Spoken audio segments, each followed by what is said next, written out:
Hello friends, today Snuggles, Pika, and myself will be sharing a story with you called A House for Hermit Crab by Eric Carle.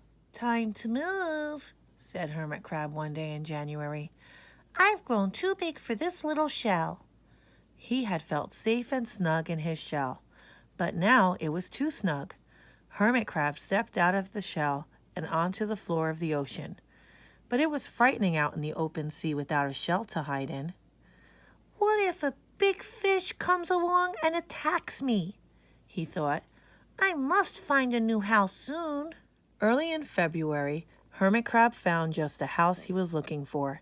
It was a big shell and strong. He moved right in, wiggling and waggling about inside it to see how it felt. It felt just right.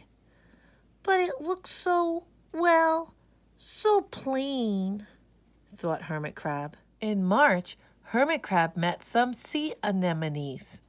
They swayed gently back and forth in the water. How beautiful you are, said Hermit Crab. Would one of you be willing to come and live on my house? It's so plain.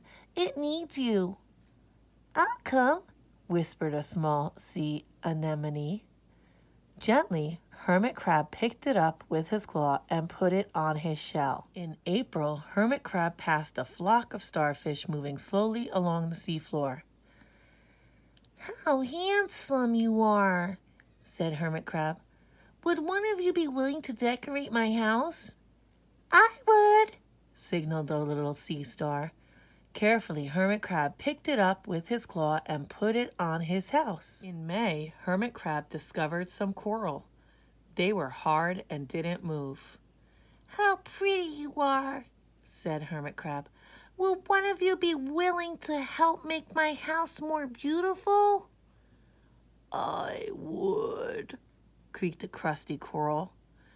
Gingerly, Hermit Crab picked it up with his claw and placed it on his shell. In June, Hermit Crab came to a group of snails crawling over a rock on the ocean floor. They grazed as they went, picking up algae and bits of debris and leaving a neat path behind them. How tidy and hard-working you are, said Hermit Crab. Would one of you be willing to come and help clean my house? I would, offered one of the snails. Happily, Hermit Crab picked it up with his claw and placed it on his shell. In July, Hermit Crab came upon several sea urchins. They had sharp, prickly needles. How fierce you look, said Hermit Crab. Would one of you be willing to protect my house? I would, answered a spiky sea urchin. Gratefully, Hermit Crab picked it up with his claw and placed it near his shell. In August, Hermit Crab and his friends wandered into a forest of seaweed. It's so dark here, thought Hermit Crab. How dim it is, murmured the sea anemone. How gloomy it is, whispered the starfish. How murky it is, complained the coral. I can't see, said the snail. It's like nighttime, cried the sea urchin. In September, Hermit Crab spotted a school of lanternfish darting through the dark water. How bright you are, said Hermit Crab. Would one of you be willing to light up our house? I would, replied one lanternfish, and it swam over near the shell. In October, Hermit Crab approached a pile of smooth pebbles. How sturdy you are, said Hermit Crab. Would you mind if I rearranged you? Not at all, answered the pebbles. Hermit Crab picked them up one by one with his claw and built a wall around his shell. Now my house is perfect, cheered Hermit Crab. But in November, Hermit Crab felt that his shell seemed a bit too small. Little by little, over the year, Hermit Crab had grown. Soon he would have to find another, bigger home. But he had come to love his friends, the sea anemone, the starfish, the coral, the sea urchin, the snail, the lanternfish, and even the smooth pebbles. They have been so good to me, thought Hermit Crab. They are like a family. How can I ever leave them? In December, a smaller hermit crab passed by. I have outgrown my shell, she said. Would you know of a place for me?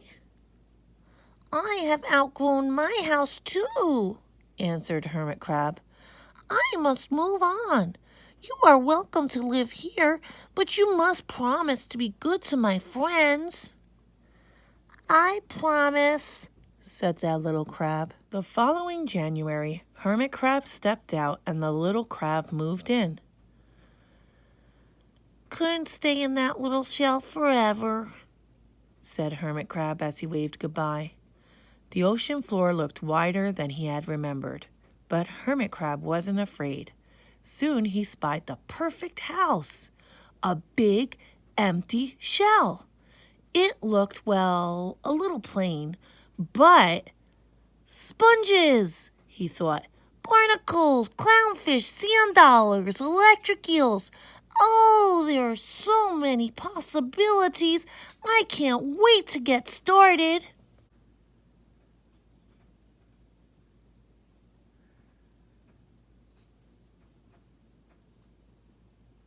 The end. Thank you for sharing today's read aloud with Snuggles, Pika, and myself.